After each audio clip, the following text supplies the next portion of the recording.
আসসালামু আলাইকুম ওয়া রাহমাতুল্লাহ। আলহামদুলিল্লাহ আলহামদুলিল্লাহ কাফা ওয়া সালামুন আলা ইবাদিল্লাযিনা আসতাফা আম্মা বা'দ। আউযু বিল্লাহি মিনাশ শাইতানির রাজীম। বিসমিল্লাহির রাহমানির রাহিম। ইন্না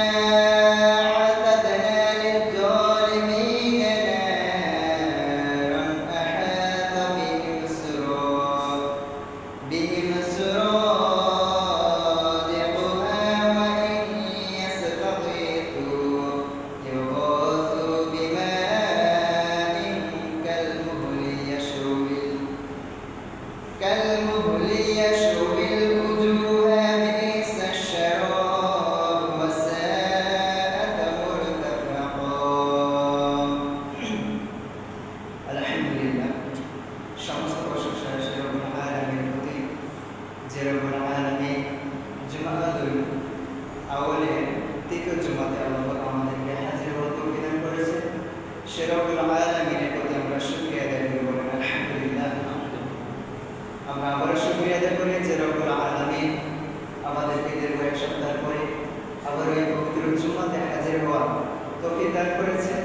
যে রব্বুল আলামিন আমাদেরকে সুস্থ রেখেছেন, ভালো রেখেছেন। যে রব্বুল আলামিন আমাদেরকে নিয়ামত দান করেছেন। যে রব্বুল আলামিন আমাদেরকে বিপদ আপদ থেকে তারা আগলে রেখেছেন তার মায়া মহব্বত দিয়ে। সে রব্বুল আলামিনের প্রতি আমরা আবারও শুকরিয়া আদায় করি, বলেন আলহামদুলিল্লাহ। দুরূদ পাঠ করে বিশ্ব নবী ও জাহানের নবী আমার হাবিব প্রিয় রাসূল মুহাম্মদ রাসূলুল্লাহ সাল্লাল্লাহু আলাইহি ওয়াসাল্লাম আমরা নবীজির উপরে দুরূদ পাঠ করি, বলে আল্লাহুম্মা সাল্লি আলাইহি আল্লাহুম্মা বারিক আলাইহি।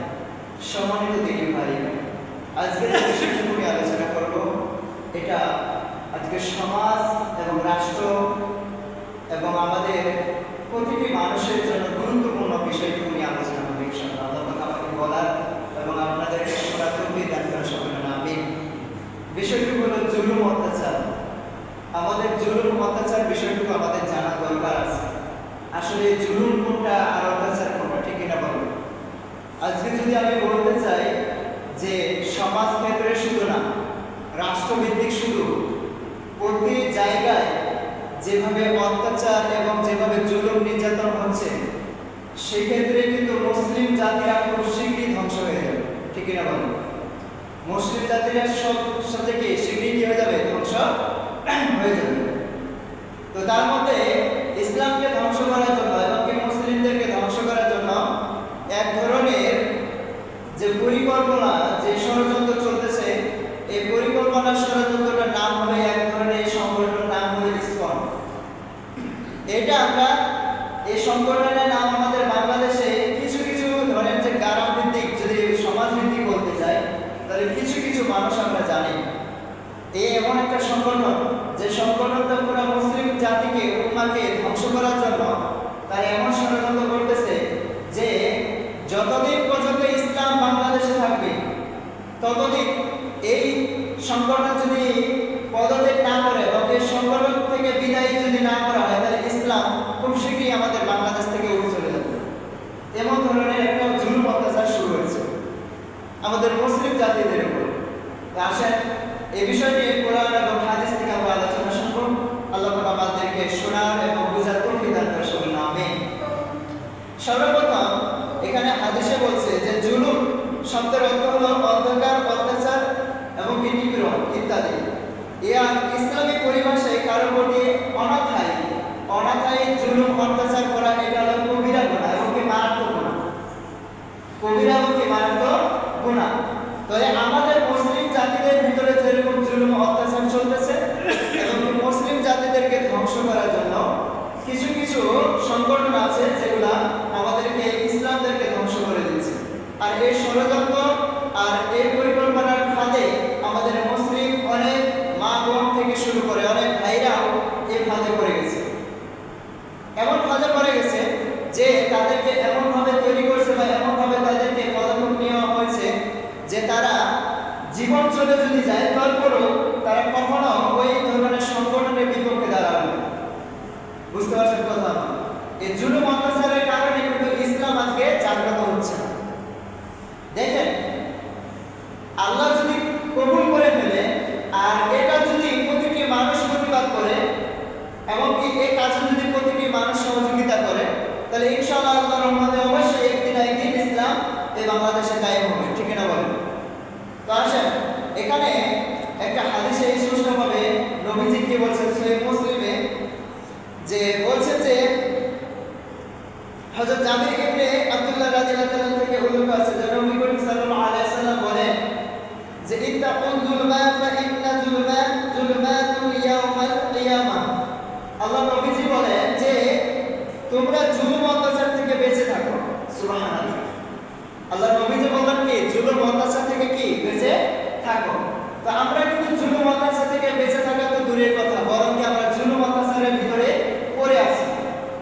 যদি আমরা জুলুম অত্যাচারের ভিতরে পড়ে থাকি, তাহলে আমরা কখনো নাজাত তো দূরের কথা, কাল কিয়ামতের ময়দানে আল্লাহর যে কুদরতি যে মায়ার দৃষ্টি আছে সেটুকু আল্লাহ পাক আমাদেরকে তাকাবে না। তারপরে বলছে কিয়ামতের দিন জুলুম ভীষণ অন্ধকার রূপ ধারণ করবে বলে না। যে ব্যক্তি জুলুম অত্যাচারের মধ্যে লিপিবদ্ধ হবে, যারা জুলুম করবে অত্যাচার করবে, কাল কিয়ামতের ময়দানে তার জীবনটা খুব অন্ধকার এবং রূপ ধারণ করবে, যেটা ভয়াবহ, খুব ভয়াবহ অবস্থা হবে। তাহলে দেখেন, আমি যদি এই ব্যাখ্যাগুলো দিতে চাই, আজকে সমাজ শুধু না রাষ্ট্র হবে না, প্রতিটি বিষয়ে যেখানে কোরআন এবং হাদিসের আলোচনা হচ্ছে সেখানে আলেম ওলামার উপরে অত্যাচার জুলুম হচ্ছে। ঠিক না বলো? সব জায়গাতে, মসজিদ, মাদ্রাসা এবং কি তাফসীর মাহফিলে সব জায়গাতে আলেমরা যখন কোরআন এবং হাদিস থেকে কথা বলতে যায়, তখন তাদের উপরে জুলুম অত্যাচার শুরু হয়ে যায়। এটা এক ধরনের এমন সংগঠন, এক ধরনের এমন একটা দল এরা তৈরি করছে যে এরা আলেম ওলামারা সত্য কথা বললেই এদের শরীরে আগুন ধরে যায়, এরা সহ্য করতে পারে না। তখন আলেম ওলামাদেরকে ধ্বংস করার জন্য এরা উঠে পড়ে লাগে। কিছুদিন আগে একটা ভিডিও, একজন মাদ্রাসার শিক্ষক, কথাগুলো বোঝার জন্য বলছি, একজন মাদ্রাসার শিক্ষক, একজন হাফিজ সাহেব, ওনার দায়িত্ব যে বাচ্চাদেরকে শাসন করা, বাচ্চাদেরকে কি করা? শাসন করা। তো সেই ব্যক্তি বাচ্চাদেরকে একটু শাসন করছে, একটু শাসন করার কারণে বিএনপি নেতাগুলো আসে, সে হাফিজ সাহেবকে ছাত্রদের সামনে এমনভাবে মারপিট করছে, এমনভাবে নির্যাতন করছে যে এটা একেবারে না বলার বাইরে।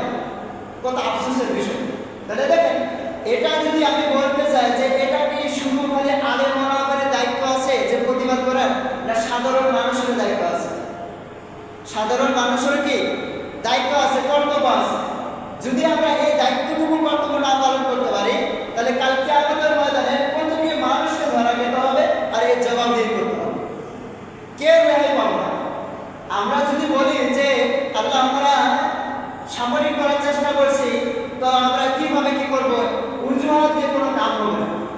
মানে আল্লাহ পাক সবকিছু জানেন এবং সবকিছু কি দেখেন। ঠিক না বলেন? তাহলে এই জুলুম অত্যাচার আজকে সমাজের ভিতরে এমনভাবে ছড়াই গেছে, এটা তো এক ধরনের সাধারণ উদাহরণ।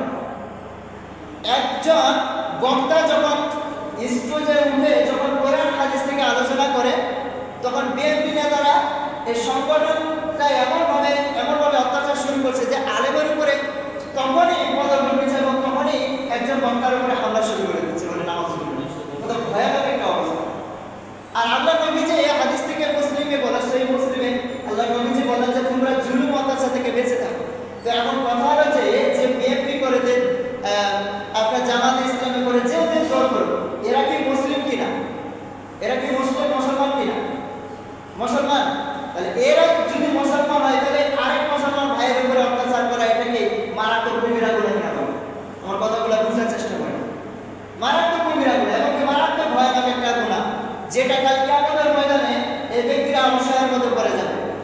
এখানে কোরআন থেকে যেভাবে ব্যাখ্যা করা হয়েছে, হাদিস এবং ব্যাখ্যা করছে, কথাগুলো শুনে যে আমার প্রতিটি মানুষের ভিতরে আমাদেরকে বোঝার দরকার আছে যে এত গুরুত্বপূর্ণ আল্লাহ নবীজি কথাগুলো বলছেন এবং আল্লাহ কোরআন স্পষ্টভাবে বলে দিয়েছে যে জুলুম অত্যাচার মানুষগুলো খুব ভয়াবহ অবস্থার মধ্যে পড়ে যাবে। এটা তো সাধারণ সমাজের ভিতরে যদি আমি ব্যাখ্যা বলে কিছু কথা বলতে চাই, তাহলে অনেক মানুষ আমার উপর রাগান্বিত হবে, কিন্তু রাগান্বিত কথা না, এখানে বোঝানোর জন্য কথাগুলো বলতেছি। আমরা প্রতিটি মানুষ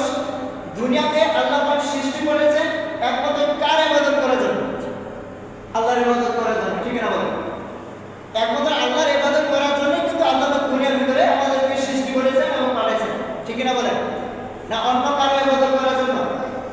অন্য কারো ইবাদত করার জন্য নয়। তো আজকে সমাজে যখন একজন আলেম বা একজন ইমাম সাহেব যখন কোরআন হাদিস থেকে ভালো কিছু কথা বলে, তখন তার বিপক্ষে অনেক শত্রু দাঁড়ায়। তো দাঁড়াবে, এটা আজকে না, এটা হলো নবীজির জামানায় শুরু থেকে। তখন থেকে মানুষ এটার পদক্ষেপ নিয়েছে, এখন পর্যন্ত কিছু করতে পারেনি, এভাবে দিন কায়েম হয়ে গেছে। আলহামদুলিল্লাহ, ঠিক এটা বলো, দিন কায়েম হয়ে গেছে। তো আপনি একজন ইমামের উপর নির্যাতন করবেন, অত্যাচার করবেন, যখন এটার পদক্ষেপ আপনার ইমাম সঠিকটা বোঝানোর চেষ্টা করবে, তখন আপনার কাছে ইমাম খারাপ হয়ে যাবে। ঠিক এটা বলো, কথাগুলো আমার বুঝিয়ে, তখন ইমাম কি হয়ে যায়? খারাপ হয়ে যায়। ভাই, ইমাম কখনো আপনাকে চায় না যে আপনি জাহান্নামে যান।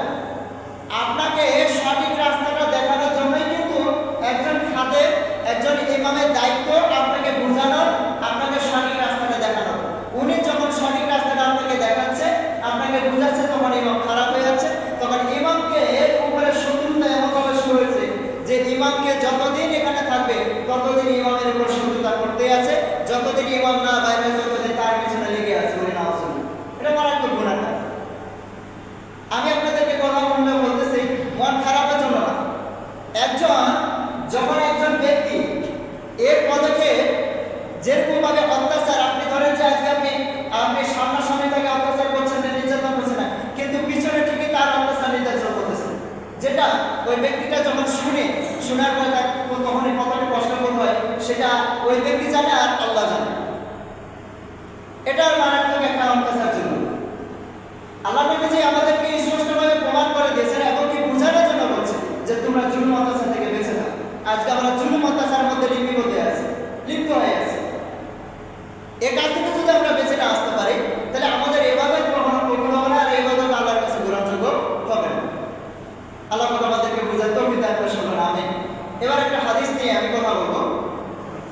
সহিহ মুসলিম বলতে আছে যে যদি কোনো ব্যক্তি বলছে, এখানে বলছে যে রাসূল সাল্লাল্লাহু আলাইহি ওয়াসাল্লাম বলেছেন, লা তুআদ্দুনাল হুকুকা ইলা আহলিহা ইয়াওমাল কিয়ামাতি হাত্তা ইউকালা লিশাদিল জালহা মিনাশ শাতিল করনা। আল্লাহ নবীজি বলেন যে কিয়ামতের দিন অবশ্যই প্রত্যেক পাওনাদার পাওনা আদায় করা হবে। এখানে প্রত্যেক পাওনার কি আদায় করা হবে, এক বিন্দু কারো ছাড় হবে না। আপনি কারো 10 টাকা মেরে খাইছেন, আপনি কারো 10 টাকা হক আদায় করাননি, কারো 10 টাকা অন্যায়ভাবে আপনি কি করছেন? আদায় করে নিয়েছেন, সেটুকু আপনাকে কাল কিয়ামতের ময়দানে পরিশোধ করতে হবে। এক কাজ যদি বলেন যে আগানোর চেষ্টা, সেটা কোনো চান্স নেই, আপনার কোনো চান্স থাকবে না যতদিন পর্যন্ত আপনি আপনার পাওনাদার পূরণ না করবেন। এমনকি শিংযুক্ত ছাগল, এখানে উদাহরণ করে বোঝানো হয়েছে যে শিংযুক্ত ছাগল থেকে শিংবিহীন ছাগলের প্রতিশোধ দেওয়া হবে। একটা ছাগলের কথা এখানে উদাহরণ হয়েছে। যদি একটা ছাগল আরেকটা ছাগলের সাথে মারামারি করছে, তো মারামারি করার কারণে যে ছাগলটা শিং ছিল, এই ছাগলটা কি করছে? ওই ছাগলের শিংটা কি করছে? ভেঙে দিয়েছে। এই অত্যাচারটুকু হওয়ার কারণে কাল কিয়ামতের ময়দানে আল্লাহ পাক এটাও বিচার করে দেবে। সুবহানাল্লাহ। তাহলে কথাগুলো বুঝেন। আমরা যেভাবে আলেম ওলামার পিছনে লাগছি, তার হক নষ্ট করতেছে, তার ক্ষতি করার চেষ্টা করতেছে, তার প্রতিনিয়ত জুলুম অত্যাচার করার চেষ্টা করতেছে, তাহলে আমাদের অবস্থাটুকু কত ভয়ানক হতে পারে একটু চিন্তা করে দেখুন। আমাদের অবস্থাটুকু কত ভয়ানক হতে পারে। এই বিষয়টুকু আমাদেরকে বুঝতে হবে যে আল্লাহ পাক আমাদেরকে দুনিয়ার মধ্যে পাঠাইছে এই কারণে যে আল্লাহর ইবাদত ছাড়া আর বাকি কোনো কিছু করার দরকার নাই। আল্লাহকে সন্তুষ্ট করতে হবে, নবীজির আদর্শ গ্রহণ করতে হবে, রাসূলের সহিহ সুন্নাহ হাদিসগুলো মানতে হবে এবং কোরআন হাদিসের উপরে আমাদেরকে প্রত্যেক মানুষের উপরে চলা এবং আমল করার দায়িত্ব, কর্তব্য, এটাই হলো ফরজ। এটাই ফরজ। এর বাইরে আপনি যেগুলো করবেন সেগুলোই অপরচয় কাজ হবে। একটা জিনিস সবসময় মাথায় রাখতে হবে যে কোরআন এবং হাদিসের বিপক্ষে যদি আপনি চলে যান, তাহলে আপনার আমাদের কারো ঈমান থাকবে না। এক বিন্দু যদি ভিতরে সমস্যা হয়ে থাকে বা সন্দেহ হয়ে থাকে, একটু যদি আমাদের ভিতরে পরিকল্পনা খারাপ হয়ে থাকে, তাহলে আমাদের ঈমান থাকবে না, বরং আমরা জাহান্নামে হয়ে যাব। তাহলে এই জুলুম অত্যাচার থেকে আমাদেরকে প্রত্যেক মানুষকে বাঁচার দরকার আছে না? আছে না? আমার কথাগুলো বুঝিয়েন। এখানে মন খারাপের কথা কষ্ট দেওয়ার জন্য কথা বলছি না, আপনাদেরকে বোঝানোর জন্য বলতেছি। আল্লাহ নবীজি যেহেতু স্পষ্টভাবে বলে দিয়েছেন যে তোমরা জুলুম অত্যাচার থেকে বেঁচে থাকো, তাহলে জুলুম অত্যাচার থেকে যদি আমরা বেঁচে না থাকতে পারি তাহলে আমরা কখনো জান্নাতে যাব না। আর জান্নাত আর জাহান্নাম এই মানুষদের জন্য আর এই জিন্নের জন্য আল্লাহ পাক তৈরি করেছেন, সৃষ্টি করেছেন। কাদের জন্য? আমাদের জন্য। তাহলে একজন মুমিন ব্যক্তি যখন পরিষ্কার ব্যক্তি, একজন ইমানদার ব্যক্তি যখন সঠিক কথাগুলো বলবে, ওর বিপক্ষে শত্রু না হয়ে বরং ওর কথাগুলো শোনার পরে আপনাকে আমাদেরকে আমল করা, এটাই দায়িত্ব। এইটুকুই দায়িত্ব, কর্তব্য করে না। এই সব কিছু জ্ঞান আল্লাহ পাক সবাইকে দান করে না, ঠিক না বলো? সবাইকে কি দান করতে পারে? আজকে যদি আমরা সবাই আলেম হইতাম, সবাই আলেম কি হইতাম, তাহলে কে কার আলোচনা শুনবে? ঠিক না বলেন? কে কার আলোচনা শুনবে? দেখেন আল্লাহ পাক সবাইকে এই ধরনের জ্ঞান দেয় না, কিন্তু আল্লাহ পাক এখানে নবীজির হাদিসে উল্লেখ করেছেন যে খায়রুকুম মান তাআল্লামাল কুরআন ওয়া আল্লামা। এই হাদিসে, বুখারী হাদিস এখানে স্পষ্ট করছে যে যদি কোনো ব্যক্তি কোরআন শিখে এবং অপরকে কোরআন শিক্ষা দেয় তাহলে সে ব্যক্তি সবচেয়ে উত্তম এবং দামি। সুবহানাল্লাহ, উত্তম এবং কি দামি। তাহলে এখানে কোরআন শিক্ষা করা আমাদের জন্য একটা ফরজ, প্রত্যেক মানুষের জন্য। তাহলে ইসলামটা আমাদের জন্য জানাটা সহজ হবে, কোরআন কি বলছে সেটা আমাদের জন্য জানাটা কি হবে? সহজ হবে। তো আমাদের ভিতরে এই সমস্যাগুলো থাকার কারণটা হলো যে আমরা কোরআন হাদিস জানি না এবং কোরআন শিক্ষা অর্জন আমাদের নাই, আমরা হাদিসের উপরে চলতে পারি না। এই কারণে আমরা আলেমের উপর যখন সঠিক কথা বলে তার পদক্ষেপ নিয়ে নিই, তাকে শত্রুতার মধ্যে ফেলে দিই, তার উপরে আমরা প্রভাবটা ফেলি, অত্যাচার করে, জুলুম করে। আর এটা হলো ভয়াবহ একটা গুনার কাজ, মারাত্মক গুনার কাজ। সম্মানিত দিনী ভাইরা, আমার কথাগুলো আমি আপনাদেরকে বলছি বোঝানোর জন্য, কেউ কষ্ট নেবেন না, এখানে কষ্ট নেওয়ার জন্য কথা বলছি না। আমি চাই না যে আপনারা জাহান্নামে হন, আমি চাই না। কেননা আমি একটা যদি চাই তাহলে আমার ইমান থাকবে না, ঠিক না বলুন? আমার ইমান থাকবে না। কেননা প্রত্যেক মুসলমানের উপরে কি মহব্বত করা, এটা হলো সুন্নাহ। সুবহানাল্লাহ, এটা হলো সুন্নাহ। যদি আমাদের মুসলমানদের ভিতরে যদি মহব্বত, দিল, ভালোবাসা না থাকে, আপনার জন্য যদি আমি দোয়া না করি, আপনার জন্য যদি আমি জান্নাত না কামনা করি, তাহলে আল্লাহ পাক আমাকে জান্নাত দিবে না। কথা কিন্তু বুঝেন? কিন্তু আফসোসের বিষয় যে আমরা নিজেরাই শুধু নিজেদের চাই, অপরজনকে জন্য দোয়া করতে জানি। অপরজন যদি কোনো কিছু বলে এটা আমরা কি করি, আবার কি পদক্ষেপ নেই। ভালোটা বললো খারাপ লাগে এবং খারাপটা বললো খারাপ লাগে, এই হচ্ছে আমাদের অবস্থা। সম্মানিত দিনী ভাই, যে কথাগুলো বলছি আল্লাহ পাক আমাদেরকে বোঝার তৌফিক দান করুন। এখন আসেন আল্লাহ পাক কোরআনে কি বলছে, যে যে ব্যক্তি অত্যাচার জুলুম করে সে ব্যক্তি নাকি জালেম হয়ে যায়। না, যে ব্যক্তি অত্যাচার জুলুম করে সে ব্যক্তি কি জালেম হয়ে যায়। এই কথাটুকু হয়তো অনেক মানুষের জানে না। আজকে জানে না যে যারা অত্যাচার জুলুম করে শুধু আপনাদের আলেম ওলামাদের উপরে না, আপনার ফ্যামিলিগতভাবে আপনি যে কাজে হন না কেন, যেখানে আপনি অত্যাচার জুলুমের মধ্যে লিপ্ত হবেন সেই দিক থেকেই আপনাকে জালেম হিসাবে ঘোষণা করা হবে। না, জালেম হয়ে যাবে। কোরআন হাদিস স্পষ্টভাবে বলছে, আল্লাহ পাক বলছে সূরা কাহফের 29 নম্বর আয়াতে আল্লাহ বলছেন, ইন্না আতাদনা লিজালিমিনা নারান আহাতা বিহিম সুরাদিকুহা ওয়া ইয়াস্তাগীথু ইউগাথু বিমাইন কালমুহলি ইয়াশফিল উজুহা বিইশা শারাবু ওয়া সাআত মুরতাফাকা। আল্লাহ পাক বলছেন নিশ্চয় আমি জালেমদের জন্য জাহান্নাম আগুন প্রস্তুত করে রেখেছি। বলে না, নিশ্চয় জালেম, যারা অত্যাচার এবং কি জুলুমের মধ্যে লিপ্ত হবে তারাই কি জালেম। আর আল্লাহ পাক এখানে 100% কথাটুকু বলছেন নিশ্চয় জালেমদের জন্য জাহান্নামের আগুন প্রস্তুতি করে রেখেছি। তাহলে দেখেন একটা বিষয় যে আল্লাহ পাক এখানে স্পষ্টভাবে বলে দিয়েছে জালেমদের জন্য জাহান্নাম কি করে রেখেছেন, প্রস্তুতি করে রেখেছেন। কিন্তু আমরা এই বিষয়টি বোঝার চেষ্টা করি না যে আমরা যদি কারো অত্যাচারের মধ্যে লিপ্ত হয়ে যাই, জুলুমের মধ্যে লিপ্ত হয়ে যাই, কারো ক্ষতি করার চেষ্টা করি, কারো হক নষ্ট করার চেষ্টা করি, কারো বিপদে ক্ষতি করার আমরা সবসময় চেষ্টা করে থাকি, তাহলে আমরা জালেম হবো। আর জালেম হলে আল্লাহ পাক আমাদেরকে কোথায় দেবে? জাহান্নামে ফেলে দেবে। আল্লাহ পাক আমাদেরকে বোঝার তৌফিক দান করুন, আমিন।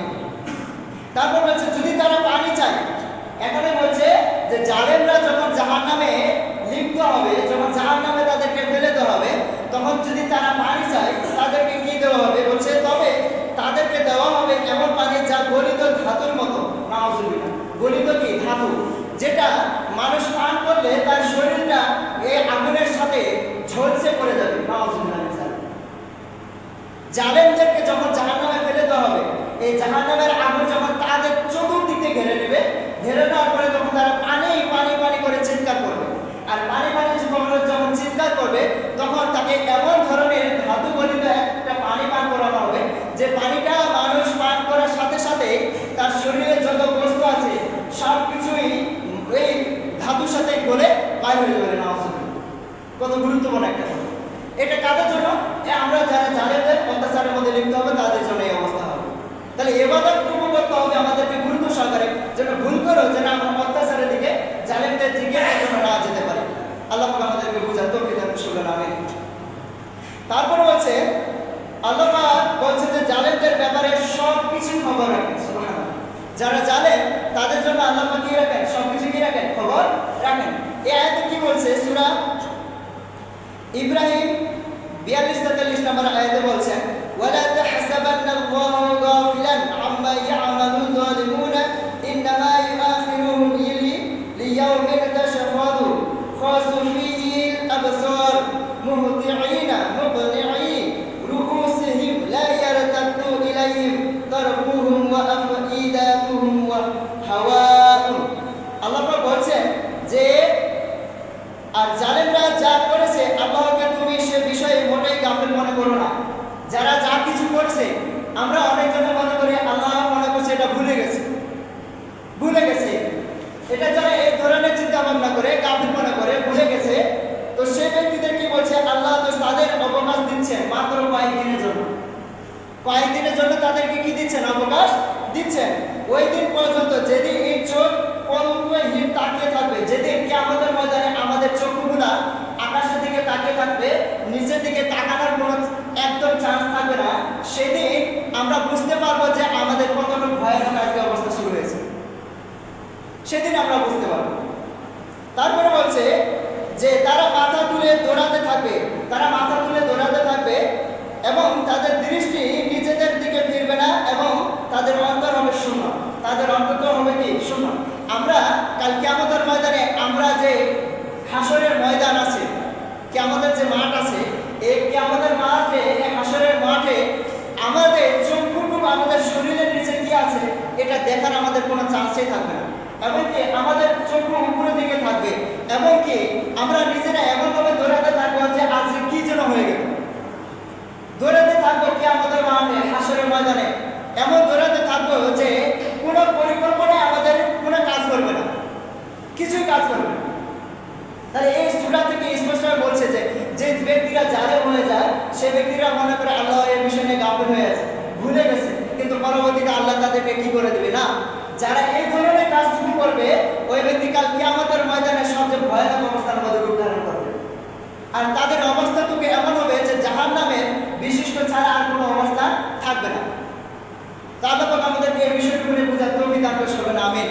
আমি যে কথাগুলো বলতেছি হয়তো অনেক মানুষ আমার এই কথাগুলো খারাপ মনে করছে এবং রাগান্বিত মনে করছে, অনেক ধরনের কষ্ট অনুভব করছে।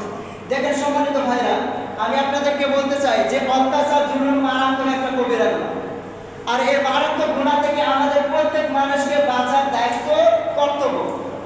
আমি আজকে আপনাদের কথাগুলো বলে দিলাম, যদি আমরা এই কাজ থেকে না বাঁচতে পারি, এই জুলুম অত্যাচার থেকে না বাঁচতে পারি, আমরা যে ইবাদতটুকু করি এই ইবাদতটুকু আল্লাহর কাছে কখনো গ্রহণযোগ্য হবে না। এটা একেবারে বিফল হয়ে যাবে। কেননা আল্লাহ নবী যেহেতু বারণ করছে, যেহেতু আল্লাহ পাক কোরআনে স্পষ্টভাবে বলে দিয়েছে যে জুলুম অত্যাচার ভয়ানক একটা রূপ ধারণ, সেটা থেকে আমাদেরকে প্রত্যেক মানুষকে বাঁচতে হবে। আলেম ওলামার দিকে কোনো পদক্ষেপ নেওয়ার আগে, আলেম ওলামার নির্যাতন করার আগে প্রতিটি মানুষকে বোঝার দরকার আছে যে কোনটা সঠিক কোনটা বেঠিক, এটা যাচাই বাছাই করে হয় আপনি ভুলে যান, নাহলে সেখান থেকে আপনি চলে যান।